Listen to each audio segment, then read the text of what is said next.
अनीता बड़े से घर में अकेली ही रहती थी। वो अपना अकेलापन दूर करने के मकसद से जिम जाती, वर्कआउट करती और शाम को पार्क जाती थी।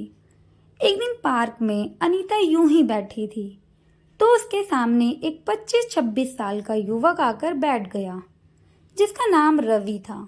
उसने अनीता को एक नज़र देखा और फिर अपने मोबाइल में व्यस्त हो गया। फिर दोनों के बीच हाय हेलो हुआ और फिर बातों ही बातों में रवि ने बताया, मैं शहर में नया आया हूँ और मुझे एक कमरे की तलाश है। अनीता ने महसूस किया कि रवि किसी अच्छी फैमिली का है और उसने बोला कि अगर आपको ठीक लगे तो आप मेरे घर के एक कमरे को किराए पर ले सकते हैं। रवि ने तुरंत ही अनीता का प्रस्ताव स्वीकार कर लिया और अनीता ने अपने घर में ही एक कमरा रवि को किराए पर दे दिया। कुछ ही दिनों में रवि और अनीता की अच्छी दोस्ती हो गई। अनीता देखने में बहुत खूबसूरत थी। विधवा होने के बावजूद भी उसने अपने आप को बहुत मेंटेन कर रखा था। शाम होते ही अनीता पार्क में रवि के आने का इंतजार करती। रवि के आते ही अनीता के चेहरे पर मुस्कान सी बिखर जाती थी और अनीता का अकेलापन भी दूर हो जाता था। फिर ऐसे ही दोनों के बीच काफी अच्छी दोस्ती भी हो गई। एक रात अनीता ने कुछ स्वादिष्ट पकवान बनाया था तो वो पकवान रवि के कमरे में लेकर गई। रवि पकवान खाकर बहुत खुश हुआ और कहा, सचमुच इसका स्वाद बहुत ही अच्छा है। आपने मुझे मेरे घर की याद दिला दी। मैं रोज रोज बाहर का खाना खाकर बोर हो चुका था। अनीता ने कहा, ठीक है, आज से तुम बाहर का खाना बिल्कुल भी नहीं खाओगे। तुम्हारा खाना मैं बनाया करूँगी। तभी रवि ने कहा, नहीं, बेवजह आपको तकलीफ हो जाएगी। अनीता बोली, मैं खुद का तो बनाती ही हूँ, तुम्हारा भी बना दिया करूँगी। वैसे भी तुम बाहर का खाना खाकर बोर हो चुके हो। वैसे मैं भी अकेले खाना खाकर बोर हो चुकी हूँ। तुम रहोगे तो मुझे भी कंपनी मिल जाएगी। इतना सुनने के बाद दोनों की हंसी से कमरा गूंज उठा। अब बेझिझक रवि और अनीता एक दूसरे के कमरे में चले जाते थे। एक दिन अनीता की बेटी और दामाद उनके घर आए।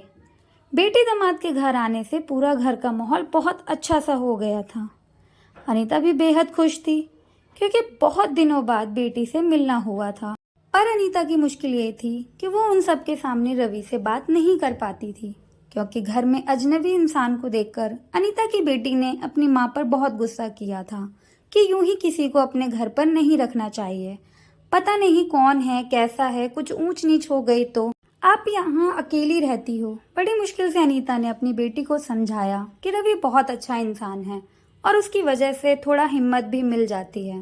तब जाकर बेटी समझने को तैयार हुई।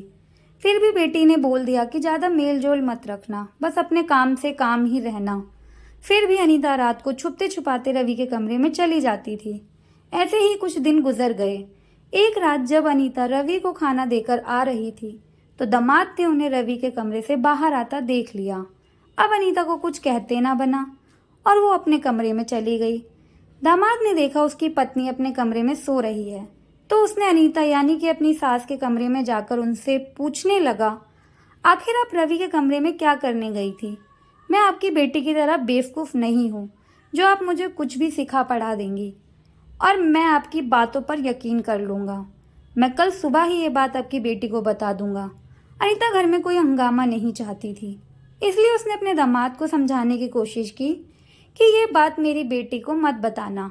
लेकिन अगले ही दिन सुबह दामाद ने बेटी को ये बात बता दी। अब अनीता ने अपनी माँ को तमाम भला बुरा कहा और रवि से दूर रहने के लिए कहा। अनीता से ये सारी बातें बर्दाश्त न हुई तो उसने अपनी बेटी को बोल दिया कि तुम बेटी अपनी ज़िंदगी पर ध्यान दो, मेरी ज़िंदगी में दखल मत दो। इसके बाद उसकी बेटी और दामाद माँ के घर से चले जाते हैं और अनीता बिना किसी से डरे रवि के साथ रहने लगती है और बरसों से जो अकेलापन उसके अंदर था उसे रवि के साथ रहकर दूर करती है। तो दोस्तों, ये कहानी हमें यही सीख देती है कि हमें बहुत से फैसले खुद लेने पड़ते हैं क्योंकि हमारी मुश्किल को सामने वाला नहीं समझ सकता। और अकेले रहने का दंश कितना बुरा होता है ये उनसे पूछो जो अकेले रहते हैं। Thank you for watching.